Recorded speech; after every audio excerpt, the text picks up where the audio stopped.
Hey you guys, Caitlin here. I just wanted to talk to you for a couple minutes about taking measurements and taking pictures, how to go about doing it, and why it is going to be so important throughout your journey.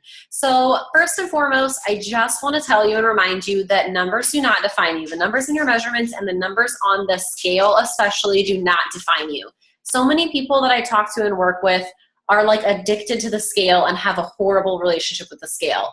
If they see their weight fluctuate, they like instantly go into a panic mode. And you have to think and keep in mind, like, so many different things affect your weight. You could have excess water weight one day. You could be extra stressed one day, which causes your weight to fluctuate.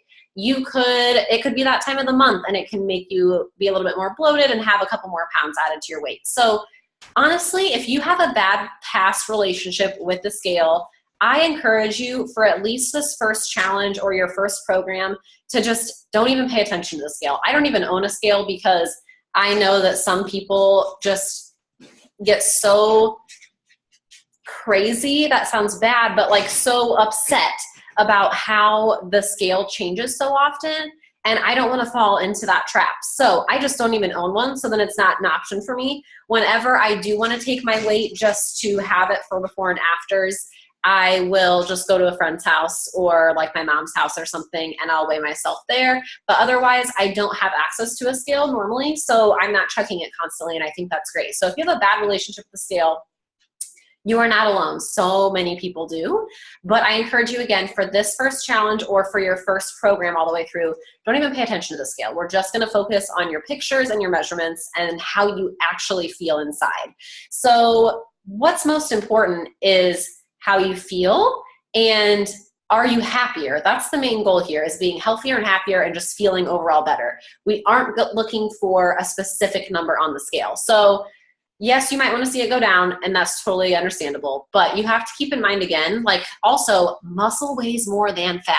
So you're going to be gaining muscle in some of these programs and you're going to be like, oh my gosh, my weight's going up. But really it could just be, you could have actually lost fat but gained muscle. So it's either stayed the same or it's even gone up a little. For me personally, if you're like me at all, I do not have a huge physical transformation. When I started this whole journey, I think I weighed 115, 120, and now I sit anywhere between 130 and 135. I'm way healthier now than I was before, but I've just gained so much muscle. I literally was like the weakest person alive before I started this whole journey of health and wellness. So I love the weightlifting programs. It makes me feel strong and it makes me feel confident. It just makes me feel good. So I've been doing those and focusing on those. So I've actually gained weight throughout my journey, but I feel so much better. So that's just one example of just don't pay attention to the scale for a while. And even down the road, even if you don't have a bad relationship with the scale, I would honestly encourage you to maybe do it at the beginning. Again, don't even pay attention to it if you have a bad relationship. But if you have an okay relationship with the scale or you never really have had too many issues with it, then go ahead and take your weight at the beginning of the challenge, whether it's the 14-day challenge that we're holding, or if you just want to do it at the beginning of, if you're doing a 30-day workout program. Take your weight at the beginning and then take it at the end of the 14 days or at the end of the 30 or whatever kind of thing that you want to follow. But I really wouldn't suggest checking it too much otherwise, because again, it's going to fluctuate so much and it's just going to stress you out more than anything. So let me share my screen here and show you. It doesn't have to be this exact picture by any means, but just follow something similar to this when taking your measurements. I've actually used a regular tape measure before. It's all I had at the time. So you can use anything, but if you have a body tape measure, that works too. And just take your measurements, write it down in a safe notebook or something. Your chest, your left arm, your right arm, your waist, your hips, your left, hey now, sorry. Your left thigh, your right thigh, and then if you're doing your weight, put your weight on there as well. So you'll put those somewhere safe, and then you'll just refer back to it when you're done with the challenge or done with your workout program, and then you'll do your measurements again and you'll compare them and it'll be awesome. And then as far as pictures go, for us ladies, I really recommend doing like a sports bra and then some sort of shorts. I probably should have done in this picture that you're looking at, I probably should have done more similar type of shorts, but that's okay. Just kind of do with what you have, and that's fine. So I was flexing in these because it was a weightlifting program that I was doing, so I wanted to see my muscle definition. You don't have to do that if you're not doing a weightlifting one, that's fine. But I always suggest taking one from the front and then one from the side, one from the back, and then one like angled like this. So again, it doesn't have to be in this format at all. That's just the way that I put it together. But I hope that shows you a little bit about, as far as the pictures, kind of how you want to do it for the before and after, so you can see a good comparison, what to wear, again, a sports bra and shorts.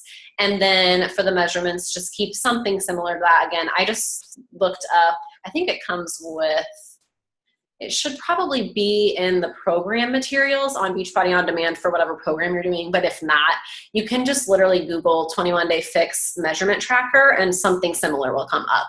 So use whatever you want, but just make sure that you do that and write them down somewhere and keep your pictures like somewhere in a folder on your phone or a folder on your computer or whatever, so that it's an easy place for you to refer back to later.